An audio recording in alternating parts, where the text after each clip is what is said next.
Hello students, આજનો આપણો જે ટોપિક છે તે છે પીએન જંકશનની રચના. બરાબર.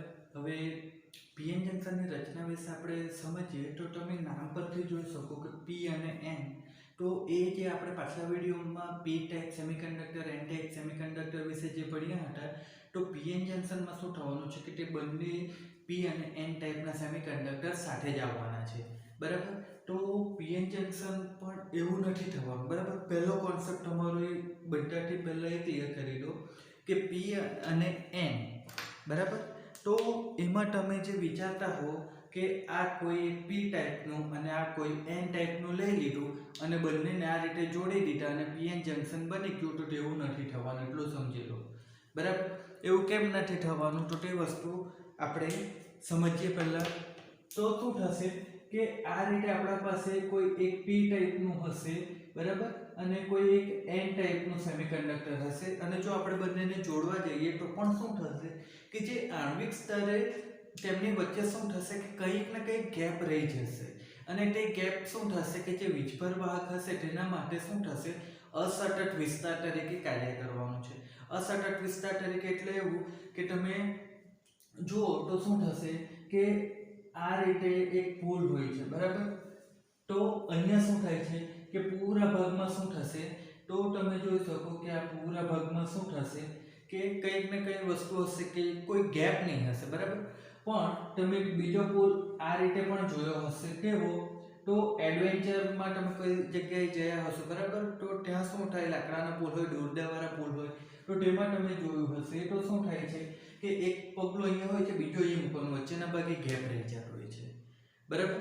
તો તે જ વસ્તુ શું થાય છે કે પીએન જંકશનમાં જો બે અલગ અલગ એક પી અને એક એન ટાઈપનું મટીરિયલ લઈને જો તેને આપણે જોડવા જશું ને, તો શું થશે કે આ રીતે રહેવાનું છે, વચ્ચેના ભાગે કંઈક તો ગેપ રહી જ જવાનું છે, બરાબર. આટલી મોટી ભલે નહીં હોય, પણ શું થાય કે આણ્વિક સ્તરે તેમનામાં શું થશે, આ રીતની ગેપ રહેવાની જ છે. પરંતુ આપણને સતત પુલ જોઈએ, જેવો આપણે નદીની ઉપર બ્રિજ હોય જેના પરથી આપણે વાહન લઈ જઈએ તેવો બ્રિજ જોઈએ, તો ત્યારે શું થશે કે બે અલગ અલગ વસ્તુને લઈને જોડવાથી શું થશે કે આપણને જે આણ્વિક સ્તરે અસતત રહેવાનો છે વિસ્તાર, મતલબ કે કંઈક જગ્યા રહી જાય છે, તો તે જગ્યા આપણે નથી રાખવાની. તો તેના માટે આપણે શું કરવાનું છે તે જોશું, બરાબર. તો અહીંયા તમે સમજી ગયા હશો કે જો બે અલગ અલગ વિસ્તારને બે અલગ અલગ પી અને એન ટાઈપના વિસ્તારને લઈને જોડવામાં આવશે, તો શું થશે કે તેમનું વચ્ચે આણ્વિક સ્તરે કંઈક જગ્યા રહેવાની છે જે નહીં રહેવી જોઈએ, કારણ કે ઇલેક્ટ્રોન એ વિસ્તારમાં કેવો થઈ જશે, અસતત, બરાબર. તો એ શું છે કે જે રીતે આ રીતે તમે કે દોરડાવાળો પુલ જોયો હોય તો એક જગ્યાએથી બીજી જગ્યાએ પગથિયું હોય, વચ્ચે કંઈ નહીં હોય, પરંતુ આપણો જે બ્રિજ હોય, બરાબર, નદી ઉપર કે કોઈ ઓવરબ્રિજ હોય તો તે કેવું સતત હોય છે, બરાબર, જેના પરથી આપણે વાહન ચલાવી શકીએ. તો આપણે શું કરવાનું હશે કે પીએન જંકશનમાં સતત વિસ્તાર હોય તેવું, તો આ જે હશે તે સતત કહેવાશે અને આ અસતત, બરાબર. તો હવે આપણે પી અને એન વિશે પહેલા થોડુંક યાદ કરી લઈએ. તો શું થશે કે એન ટાઈપનો જે હશે તેનામાં શું થવાનું છે, તો એન ટાઈપમાં શું થતું હતું કે પેન્ટાવેલેન્ટ કોઈ અશુદ્ધિ ઉમેરવામાં આવતી, તો તે અશુદ્ધિ શું થાય કે તેના 5 ઇલેક્ટ્રોન હોય છે બાહ્ય કક્ષામાં, બરાબર. બાહ્ય કક્ષામાં 5 ઇલેક્ટ્રોન હતા, તો તે 5 ઇલેક્ટ્રોન શું કરતા હતા કે સિલિકોનના 4 પરમાણુઓ જોડે 4 સહસંયોજક બંધ બનાવતા અને 1 ઇલેક્ટ્રોન શું રહેતો કે વધારેનો રહેતો. પરંતુ આપણે પી ટાઈપની વાત કરતા, તો પી ટાઈપમાં શું જોયું હતું કે એલ્યુમિનિયમ કે બોરોન જેવી કે જેની બાહ્યતમ કક્ષામાં 3 ઇલેક્ટ્રોન હોય તેવી આપણે કોઈ પરમાણુ લેતા હતા, તો તે શું થતું હતું કે બાહ્ય કક્ષામાં 3 ઇલેક્ટ્રોન હોવાથી તે 3 સિલિકોનના પરમાણુ જોડે સહસંયોજક બંધ બનાવી શકે અને એક ભાગમાં હોલ સર્જાતો હતો, બરાબર. તો આ પી અને એન ટાઈપ વિશે આપણે જોયું હતું. પછી શું થતું હતું કે જેમ તાપમાન વધે તો શું થતું હતું કે અહીંયા કોઈ ઇલેક્ટ્રોન આવી જતો હતો અને અહીંયા તાપમાન વધે તો શું થતું હતું કે આ ઇલેક્ટ્રોન છૂટો થઈ જતો હતો, અને એ બધું આપણે પાછલા વિડીયોમાં ભણી ગયા છે. તો તમને જો યાદ નહીં હોય તો ડિટેલ વિડીયો માટે તમારે પાછલો વિડીયો જોઈ લેવાનો, બરાબર. હવે આજે આપણે જે ભણવાના છે તે તો પીએન જંકશનની રચના છે. તો પીએન જંકશનની રચનાની વાત કરીશું તો પહેલા તમને બતાવ્યું તેમ કે બે અલગ અલગ વિસ્તારને લઈને જોડી દેવાથી પીએન જંકશન નથી બનવાનું. તો પીએન જંકશન બનાવવા માટેના ઘણા બધા રસ્તા છે. તો એક રસ્તો શું છે જે આપણને બુકમાં આપેલો છે, બરાબર?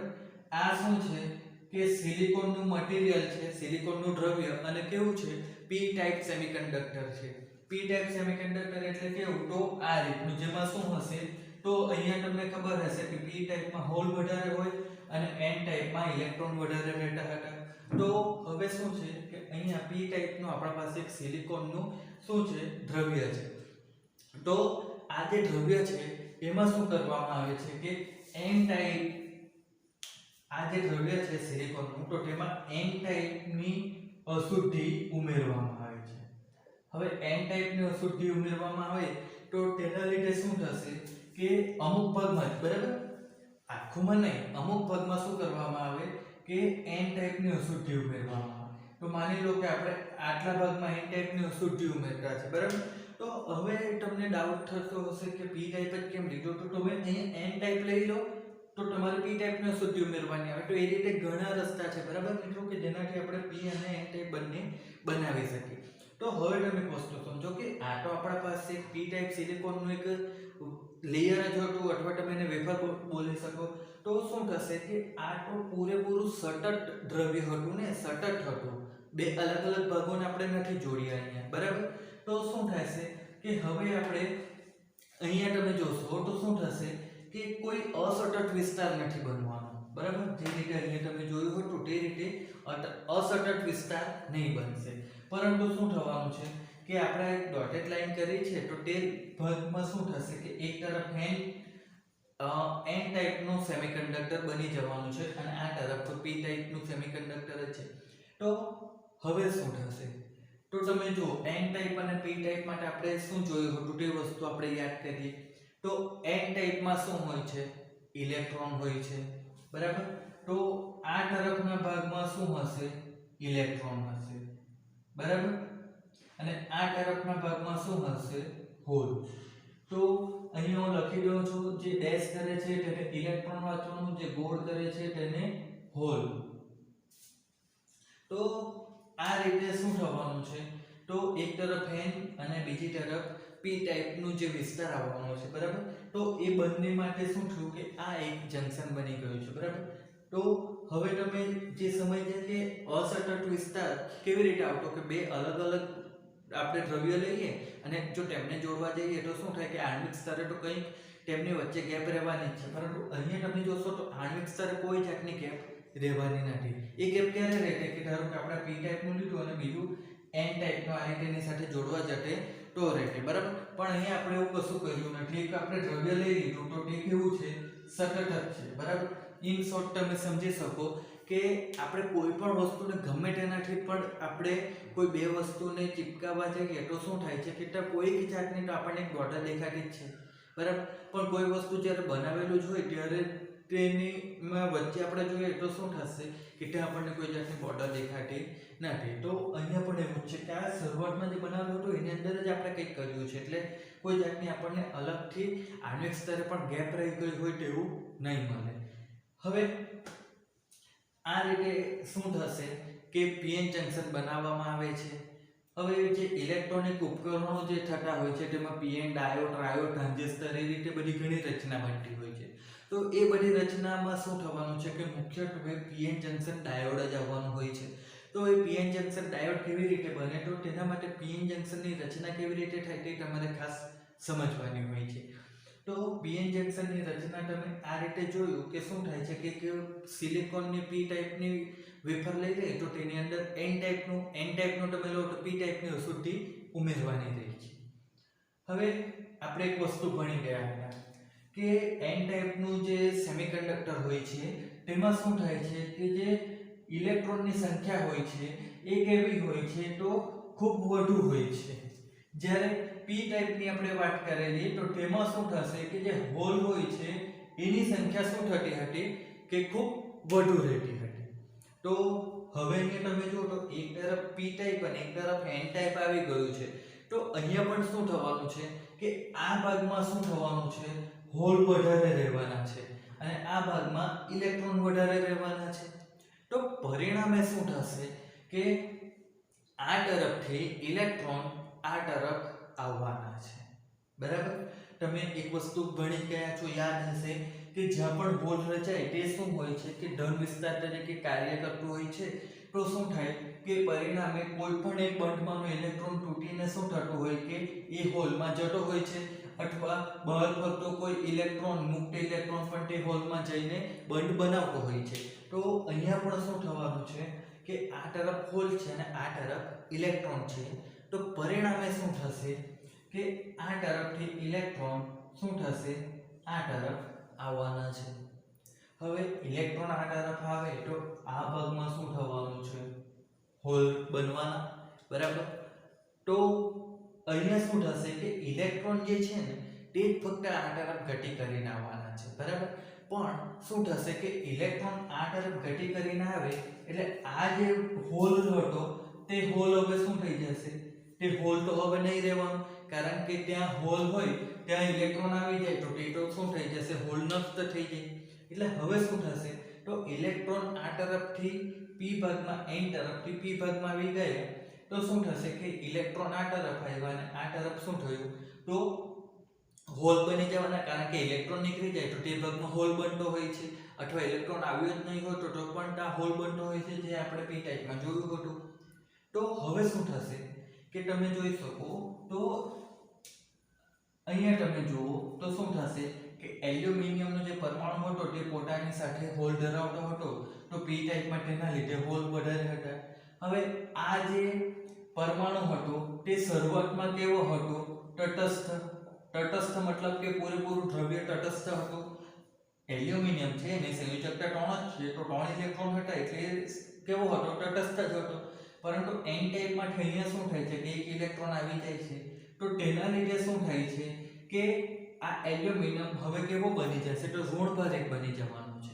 અને તે જ રીતે તમે આ તરફ જુઓ તો શું છે કે જે સિલિકોનનો આર્સેનિકનો પરમાણુ જે અશુદ્ધિનો પરમાણુ હતો, બરાબર. તો તે પરમાણુ શું થવાનું છે કે શરૂઆતમાં તો તે પરમાણુ પણ તટસ્થ જ હતો, તેની સંયોજકતા 5 છે, મતલબ શું થશે કે અહીંયા તમને ભલે વધારાનો એક ઇલેક્ટ્રોન દેખાય છે, પણ શું થવાનું છે કે આ જે ઇલેક્ટ્રોન એક વધારાનો દેખાય છે તો એ ઇલેક્ટ્રોન શું છે કે આ 4 અને આ 5મો એ 5 ઇલેક્ટ્રોનનો શું હતો કે આર્સેનિક પરમાણુની સંયોજકતા હતી. પણ હવે શું થશે કે આ એક ઇલેક્ટ્રોન તો નીકળી ગયો અને આ તરફના હોલમાં જતો રહ્યો, તો અહીંયાથી ઇલેક્ટ્રોન જે છે એ નીકળી જશે. તો ઇલેક્ટ્રોન નીકળી જાય તો એ પરમાણુ કેવો થવાનો, ધનભારિત જ થવાનો, બરાબર. તો એ વસ્તુ આપણે જાણીએ છીએ, બરાબર. એક સિમ્પલ ઉદાહરણ છે Na+Cl-, બરાબર. તો Na માં શું થાય છે કે 11 પ્રોટોન અને 11 ન્યુટ્રોન અને 11 ઇલેક્ટ્રોન હોય છે. તો એક ઇલેક્ટ્રોન નીકળી જાય તો 10 ઇલેક્ટ્રોન થઈ જવાના. તો 10 ઇલેક્ટ્રોન ને 10 પ્રોટોન તો બેલેન્સ કરી દે, પરંતુ એક વધારેનો પ્રોટોન રહેવાનો, તો તે શું થશે કે સોડિયમ પરમાણુને ધનભારિત બનાવે. તે જ રીતે હવે તમે જુઓ તો Cl માં શું થાય છે તો 17 પ્રોટોન અને 17 ન્યુટ્રોન અને 17 ઇલેક્ટ્રોન હોય છે, પરંતુ શું થાય છે કે સોડિયમનો એક ઇલેક્ટ્રોન વધારે આવી જાય તો શું થાય છે કે 17 ની જગ્યાએ 18 ઇલેક્ટ્રોન થઈ જાય. તો 18 ઇલેક્ટ્રોન છે તેમાંથી શું થશે કે 17 ને બેલેન્સ કરવા માટે તો 17 પ્રોટોન છે, પરંતુ એક વધારેનો જે ઇલેક્ટ્રોન છે તેને બેલેન્સ નહીં કરાય, એટલે ક્લોરીન કેવું બને છે, ઋણભારિત બને છે. તો તેવી જ વસ્તુ અહીંયા થવાની છે કે આર્સેનિકનો પરમાણુ શરૂઆતમાં 5 ઇલેક્ટ્રોનની સંયોજકતા સાથે તટસ્થ હતો, પછી શું થયું કે એક ઇલેક્ટ્રોન એમાંથી મુક્ત થઈ ગયો, એટલે હવે 4 જ ઇલેક્ટ્રોન રહ્યા. તો એ કેવું થશે તો ધનભારિત થશે, કારણ કે એના 5 માંથી એક ઇલેક્ટ્રોન નીકળી ગયો છે, એટલે એક પ્રોટોનને બેલેન્સ કરાતું નથી, તો એ ધનભારિત બને. તે જ રીતે આ બાજુ શું થતું કે શરૂઆતમાં 13 પ્રોટોન અને 13 ઇલેક્ટ્રોન હતા, પરંતુ પછી 14 ઇલેક્ટ્રોન થઈ જાય છે, એક ઇલેક્ટ્રોન વધારાનો આવી ગયો એટલે. તો તે ઇલેક્ટ્રોનને શું થશે કે બેલેન્સ કરવા માટે પ્રોટોન તો નથી આવતો, તો પરિણામે શું થશે કે ઋણ વિદ્યુતભારિત બને. તો હવે એ વસ્તુને આપણે અહીંયા લગાવીએ તો શું થશે કે n ટાઈપમાં શું થવાનું છે કે જ્યારે ઇલેક્ટ્રોન નીકળી જશે, બરાબર. આપણે એના માટે ફરી બીજી એક અલગ આકૃતિ દોરીએ તો શું થશે કે આ તરફ n અને આ તરફ p. તો તો હવે તમે જુઓ કે શું થશે કે અહીંયાથી ઇલેક્ટ્રોન આ તરફ આવે, તો ઇલેક્ટ્રોન આ તરફ આવે તો ઇલેક્ટ્રોન તો ગતિ કરી શકે, પરંતુ શું થશે કે જે પરમાણુ હશે બરાબર આર્સેનિકના, તો એ પરમાણુ શું થવાના છે, તો એ પરમાણુ ગતિ નથી કરી શકતા.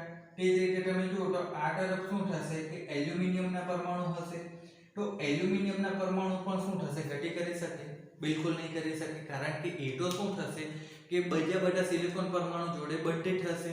તે જ રીતે n વિસ્તારમાં આર્સેનિકનો પરમાણુ બીજા બધા પરમાણુ જોડે બંધિત થશે. તમે અહીંયા જોઈ શકો કે આ સિલિકોન જોડે શું છે, આર્સેનિકનો પરમાણુ સંયોજક બંધ વડે બંધિત છે, એ ત્યાંથી છૂટો નહીં થઈ શકે બરાબર, ઇલેક્ટ્રોન છૂટો થઈ શકે. તે જ રીતે અહીંયા સિલિકોન જોડે એલ્યુમિનિયમનો પરમાણુ બંધિત છે, પરંતુ એ બંધિત પરમાણુમાં ઇલેક્ટ્રોન શું કરે, આવી શકે. તો પરિણામે શું થશે કે એલ્યુમિનિયમ કે આર્સેનિકના પરમાણુ તો પોતાની જગ્યા પર જ રહેવાના છે. હવે એ આર્સેનિક કેવો બની જાય છે, ધનભરિત બની જાય છે. ક્યારે? ઇલેક્ટ્રોન મુક્ત કરીને એલ્યુમિનિયમ ઋણ વિદ્યુતભારિત બની જાય છે હોલમાં ઇલેક્ટ્રોન મેળવીને. તો પરિણામે શું થશે, તમે અહીંયા જોઈ શકો તો આર્સેનિકનો પરમાણુ ધન વિદ્યુતભારિત અને એલ્યુમિનિયમનો પરમાણુ ઋણ વિદ્યુતભારિત બનતા જાય છે બરાબર. તો હવે અહીંયા શું થવાનું છે કે n વિસ્તારમાં ઇલેક્ટ્રોન વધુ હતા, તો તે શું થતા હતા કે p વિસ્તારમાં આવવાના બરાબર, કારણ કે ઇલેક્ટ્રોન મુક્ત હોય છે, તો તે મુક્ત ઇલેક્ટ્રોન ગતિ કરીને p વિસ્તારમાં આવી શકે. તો આ જે વસ્તુ છે તેને શું કહેવાય છે, અહીંયાનું નામ છે વિસરણ બરાબર. તો જ્યારે શાના લીધે કે n વિસ્તારમાં ઇલેક્ટ્રોન વધુ હોય તો તે શું કરશે કે p વિસ્તારમાં હોલ તરફ આકર્ષાઈને એ દિશામાં ગતિ કરતા હોય, તો તેના લીધે શું થશે કે આ તરફ આર્સેનિકના પરમાણુ અશુદ્ધિના પરમાણુ ધન વિદ્યુતભારિત અને આ તરફ અશુદ્ધિના પરમાણુ ઋણ વિદ્યુતભારિત બનતા હોય છે. તો એ શાના લીધે બને કે n વિસ્તારમાં ઇલેક્ટ્રોન વધુ હોતા, તો તે વધુ ઇલેક્ટ્રોન શું કરે કે તેમની સંખ્યા ઘનતાના તફાવતને કારણે p વિસ્તાર તરફ ગતિ કરતા હોય છે. તો તેના લીધે શું થાય છે કે જે પ્રવાહ મળે તેને વિસરણ પ્રવાહ પણ કહેવાય છે બરાબર.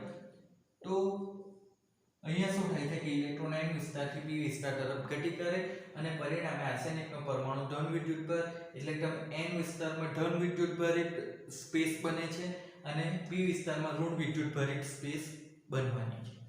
તો હવે આપણે એ વસ્તુને બીજી રીતે જોઈએ, n વિસ્તાર અને p વિસ્તાર. તો હવે તમે જુઓ તો આ શું થવાનું છે કે n વિસ્તારમાં ધન વિદ્યુતભાર બન્યો છે અને p વિસ્તારમાં ઋણ વિદ્યુતભાર બન્યો છે. તો પરિણામે શું થવાનું છે, તો અહીંયા તમે શું જોઈ શકો કે p વિસ્તાર n વિસ્તારમાં ધન વિદ્યુતભાર અને p વિસ્તારમાં ઋણ વિદ્યુતભાર છે, મતલબ કે અહીંયા વિદ્યુતક ક્ષેત્ર રચાયું. કયું? આ દિશામાં વિદ્યુતક ક્ષેત્ર રચાયું. તો હવે પરિણામે શું થવાનું છે, ઉલટું થશે બરાબર. શું ઉલટું થશે, તો આ ઇલેક્ટ્રોન આ પરમાણુ છે તેના માટેના છે બરાબર. એલ્યુમિનિયમ જે હતો તે આ આર્સેનિક જે ધન વિદ્યુતભાર બનતો હતો, એલ્યુમિનિયમ જે ઋણ વિદ્યુતભાર બનતા હતા તે છે. હવે શું થયું કે આ તરફ ધન વિદ્યુતભારનું એક સ્પેસ રચાઈ, જગ્યા રચાઈ, આ તરફ ઋણ વિદ્યુતભારની, તો પરિણામે વિદ્યુત ક્ષેત્ર ધનથી ઋણ તરફ રચાયું. પણ હવે શું થશે તેના લીધે કે p વિસ્તારમાંના જે ઇલેક્ટ્રોન હશે ને તે શું થવાના છે, તો તે n વિસ્તારમાં ગતિ કરવાના છે. તે ખબર પડે? પહેલા શું થયું કે n વિસ્તારમાં ઇલેક્ટ્રોન વધુ હતા, તો તે શું થયું, p વિસ્તારમાં જવા લાગ્યા બરાબર. પણ તેના લીધે શું થયું કે અહીંયા એ આ તરફના અશુદ્ધિના પરમાણુ ધન વિદ્યુતભાર બની ગયા, આ તરફના અશુદ્ધિના પરમાણુ ઋણ વિદ્યુતભાર બની ગયા. તો તેના લીધે શું થયું કે n વિસ્તારમાં ધન વિદ્યુતભારિત ક્ષેત્ર અને p વિસ્તારમાં ઋણ વિદ્યુતભારિત ક્ષેત્ર રચ્યું, તો પરિણામે જે વિદ્યુત ક્ષેત્ર થયું તે n થી p તરફ થયું. તો હવે શું થવાનું છે કે p વિસ્તારમાંના જે ઇલેક્ટ્રોન હતા તે શું થવાના છે, તો તે આ તરફના ધન વિદ્યુતભાર તરફ આકર્ષાઈને આ દિશામાં ગતિ કરવાના છે. તો એના લીધે હવે શું થવાનું છે કે આ દિશામાં એક બીજો વિદ્યુતનો પ્રવાહ રચાવાનો છે અને તે જે પ્રવાહ રચાશે એને કહેવાશે દ્રિપ્ત પ્રવાહ બરાબર. તો હવે શું થયું, આપણને દ્રિપ્ત પ્રવાહ પણ મળી ગયો અને વિસરણ પ્રવાહ. તો સંતુલન સ્થિતિમાં શું થવાનું છે કે બંને પ્રવાહ ડ્રિફ્ટ પ્રવાહ તે શું થવાનું છે તો વિસરણ પ્રવાહ ને બરાબર હશે સંતુલન સ્થિતિએ. પણ શું સંતુલનની સ્થિતિ ડાયરેક્ટ આવી જાય છે? ના, સંતુલનની સ્થિતિ ક્યારે આવશે તો ધીરે રહીને આવશે. તમે જુઓ તો શરૂઆતમાં શું થવાનું છે કે n વિસ્તારમાં ઇલેક્ટ્રોન વધુ હશે, તો તેના લીધે શું થશે કે શરૂઆતની સ્થિતિ હશે ત્યારે વિસરણ પ્રવાહ કેવો હશે? વધુ હશે. બરાબર, શરૂઆતની જે સ્થિતિ હશે ત્યારે શું થશે કે વિસરણ પ્રવાહ વધુ હશે. કયો વિસરણ પ્રવાહ? તો n વિસ્તારમાં જે ઇલેક્ટ્રોનની સંખ્યા વધુ હતી તેના લીધે p વિસ્તારમાં ઇલેક્ટ્રોન આવતા હતા તે પ્રવાહ. બરાબર, તો આપણે અહીંયા જોઈ શકીએ તો શું થશે કે માની લો કે આ તરફથી બે ઇલેક્ટ્રોન આ તરફ આવ્યા, તો તેના લીધે શું થશે કે અહીંયા આટલા ભાગમાં જ વિદ્યુત ક્ષેત્ર રચાવાનું છે. બરાબર, તો આ વિદ્યુત ક્ષેત્ર ઓછું છે. હવે જેમ જેમ ઇલેક્ટ્રોન આ તરફ આવતા વધુ જશે તેમ તેમ શું થશે કે વિદ્યુત ક્ષેત્ર આ રીતે રચાવાનું છે. બરાબર, તો જેમ વિદ્યુત ક્ષેત્ર વધુ રચાશે તેમ આપણને શું થવાનું છે કે જે p વિસ્તારના ઇલેક્ટ્રોન છે તે n વિસ્તારમાં વધુ જશે. તો તે p વિસ્તારના ઇલેક્ટ્રોન n વિસ્તારમાં જાય તો તેના લીધે જે પ્રવાહ મળે એને ડ્રિફ્ટ પ્રવાહ કહેવાય. તો શું થશે કે શરૂઆતમાં વિસરણ પ્રવાહ વધુ હશે અને પછી શું થશે ડ્રિફ્ટ પ્રવાહ વધુ હોય છે. બરાબર, હવે અહીંયા બીજી એક વસ્તુ શું જોવાની છે કે જંકશનની આસપાસના વિસ્તારમાં, બરાબર, આ જંકશનની આસપાસના વિસ્તારમાં જેટલા વિસ્તારમાં શું થવાનું છે કે આ રીતે ધન વિદ્યુતભાર n વિસ્તારમાં અને p વિસ્તારમાં ઋણ વિદ્યુતભાર એટલે ક્ષેત્ર અથવા જગ્યા અને વિસ્તાર કહેવાય છે. બરાબર, તો તે રચાતી હોય તો તેટલો જે ભાગ છે એને ડેપ્લેશન સ્તર કહે છે. બરાબર, તો અહીંયા તમે જોઈ શકો કે આટલા ભાગમાં ધન વિદ્યુતભાર આવી ગયા, આટલા ભાગમાં ઋણ વિદ્યુતભાર આવી ગયા, તો આટલો જે ભાગ છે, બરાબર, આ જે ભાગ છે એને કહેવાય છે ડેપ્લેશન સ્તર.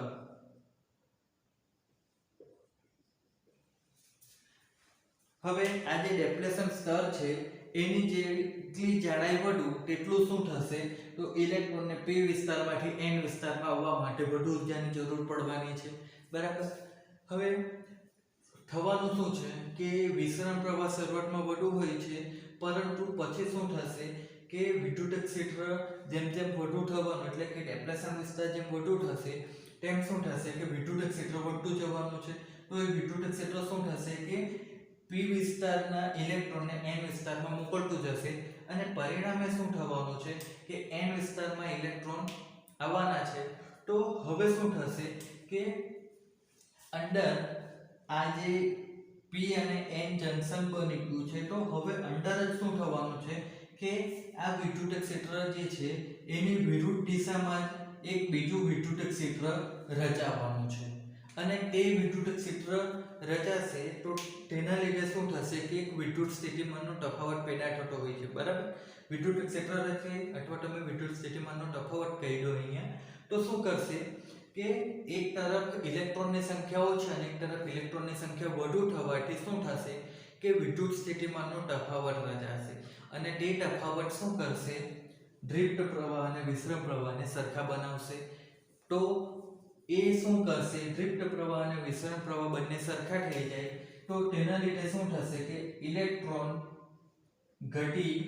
ઇલેક્ટ્રોનની ગતિ બંધ થઈ જશે. મતલબ કે ઇલેક્ટ્રોન હવે ગતિ કરી શકવાના નથી કોઈ પણ દિશામાં.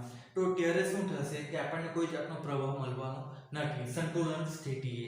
બંને જાતના પ્રવાહ સરખા કરી દો અથવા આપણને કોઈ જાતનો પ્રવાહ મળતો નથી. અને આટલા જે ડેપ્લેશન વિસ્તાર છે એ વિસ્તારમાં તો શું થશે કે આપણને કોઈ જાતનો પ્રવાહ મળવાનો જ નથી, કારણ કે ત્યાં મુક્ત વિદ્યુતભાર વાહકો રહેવાના જ નથી. બરાબર, તમે અહીંયા પણ જોઈ શકો કે શું થશે કે અહીંયા આર્સેનિકના પરમાણુ ધન બની ગયા, તો મતલબ શું થયું કે અહીંયા જે વિદ્યુતભાર વાહક હતો મુક્ત ઇલેક્ટ્રોન તે અને આ તરફ તમે જોતા એલ્યુમિનિયમ ઋણ વિદ્યુતભાર બની ગયા, મતલબ જે મુક્ત વિદ્યુતભાર વાહક કયો કે હોલ, તો તે બંને હવે રહેવાના જ નથી. તો મતલબ શું થશે કે જે ડેપ્લેશન સ્તર બનવાનું છે આ, તો તેમાં એક તરફ ધન વિદ્યુતભાર હશે એક તરફ ઋણ વિદ્યુતભાર હશે. તો તેના લીધે વિદ્યુત ક્ષેત્ર રચાશે, પરંતુ ત્યાં મુક્ત વિદ્યુત ભારવાહકો રહેતા નથી. તેના લીધે આટલા ભાગમાં આપણને કોઈ જાતનો પ્રવાહ મળતો નથી. હવે આપણે અહીંયા શું જોવાનું છે કે એક તરફ n વિસ્તારમાં ઇલેક્ટ્રોનની સંખ્યાઓ છે અને p વિસ્તારમાં ઇલેક્ટ્રોનની સંખ્યા વધુ થાય તો તેના લીધે શું થશે કે એક જાતનું પોટેન્શિયલ રચાવાનું છે, જે શું કરશે કે ઇલેક્ટ્રોનની ગતિને અવરોધશે, જેના લીધે ઇલેક્ટ્રોન p વિસ્તારમાંથી n વિસ્તારમાં નહીં જઈ શકે. તો એને શું કહેવાશે? Potential barrier.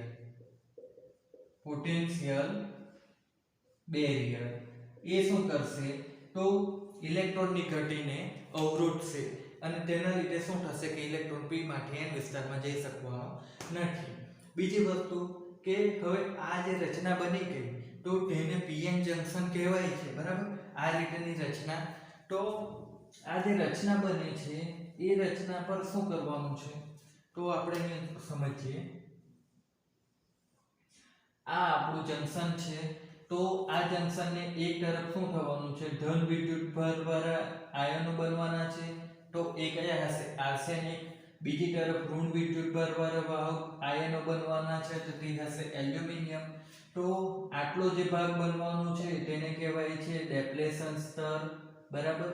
તો એ ડેપ્લેશન સ્તર અથવા ડેપ્લેશનની જાડાઈ પણ કહેવાય છે.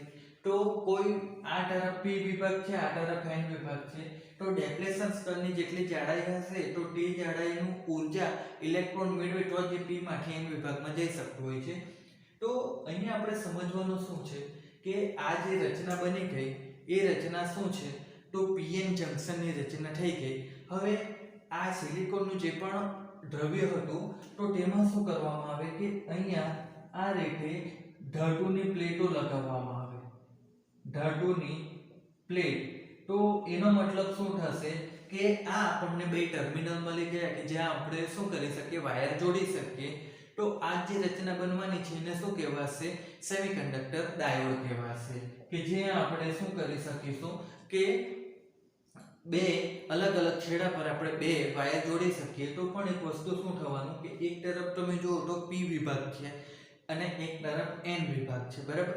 તો આ વિભાગ ઇલેક્ટ્રોનને એક્સેપ્ટ કરતો છે પોતાના તરફ અને આ વિભાગ ઇલેક્ટ્રોનને મુક્ત કરતો છે, એટલે બે અલગ અલગ ઇલેક્ટ્રોડ થઈ ગયા. તો એ બે ઇલેક્ટ્રોડ હોવાથી એને શું કહેવાશે? ડાયોડ. અને દ્રવ્ય કેવું છે? સેમિકન્ડક્ટર, એટલે એને કહેવાશે સેમિકન્ડક્ટર ડાયોડ કહેવાશે, બરાબર? તો આ રીતે તો એની રચના થઈ. હવે એનું એક સિમ્બોલ પણ આવે છે, બરાબર? તો એ સિમ્બોલ શું હશે? આ રીતનો હશે. તો આ રીતનો સિમ્બોલમાં શું થવાનું છે કે જે મોટો વિસ્તાર હશે તેને p વિભાગ અને જે તરફ નાનો વિસ્તાર હોય તેને n વિભાગ એ રીતે દર્શાવવામાં આવે છે. અને જે નિશાની છે તો અહીંયા તમે નિશાની શું જોઈ શકો કે આ દિશામાં તો એ શું બતાવે છે? તો એ બતાવે છે વિદ્યુત પ્રવાહની દિશા.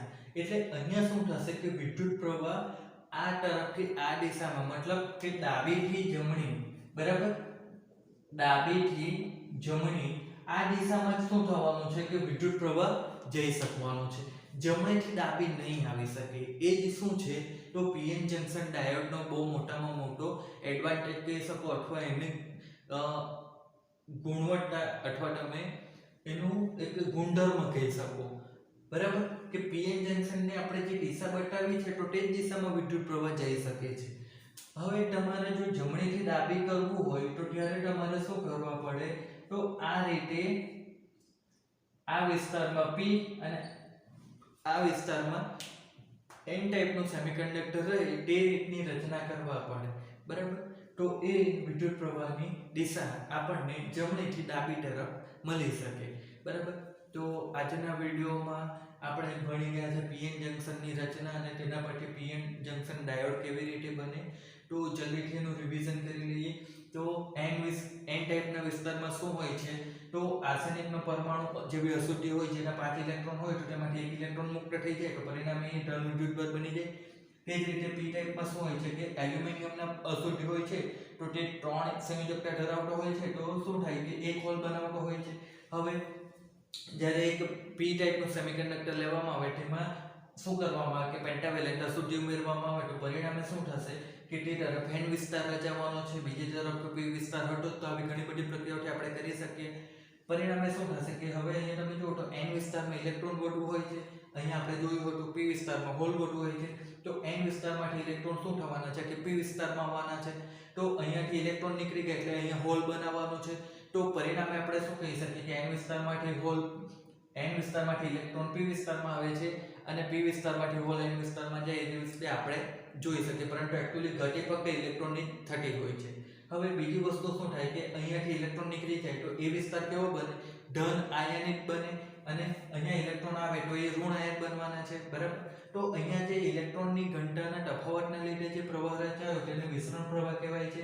બીજી વસ્તુ કે આ વિસ્તારમાં ધન આયન બનવાના છે, કારણ કે આયન તો પોતપોતાની જગ્યાએ જ રહેવાના છે. આર્સેનિકના પરમાણુ, એલ્યુમિનિયમના પરમાણુ, તો તેના લીધે શું થશે કે એક ધનથી ઋણ વિદ્યુત તરફ શું થવાનું છે? વિદ્યુત ક્ષેત્ર રચાય. તો તે વિદ્યુત ક્ષેત્રની અસરના લીધે P વિસ્તારમાંથી N વિસ્તારમાં શું થવાનું છે? ઇલેક્ટ્રોન ગતિ કરવાના. તો તેના લીધે બીજો વિદ્યુત પ્રવાહ મળે, તેને ડ્રિફ્ટ પ્રવાહ કહેવાય છે, બરાબર. પછી શું થશે કે જંકશનની પાસેના વિસ્તારમાં એક તરફ ધન વિદ્યુત ભાર આયન, બીજી તરફ ઋણ વિદ્યુત ભાર આયન હોય તો તેને શું કહેવાય? ડેપ્લેશન સ્તર કહેવાય. ને ત્યાં કોઈ પણ પ્રકારના વિદ્યુત ભાર વાહકો હોતા નથી. પછી બંને તરફ આપણે શું કરવાનું? તો ધાતુની પ્લેટ લગાવી દઈએ તો ત્યાં આપણે કોઈ વાયર જોડી શકીએ, તો એને જ કહેવાય છે PN જંકશન ડાયોડ.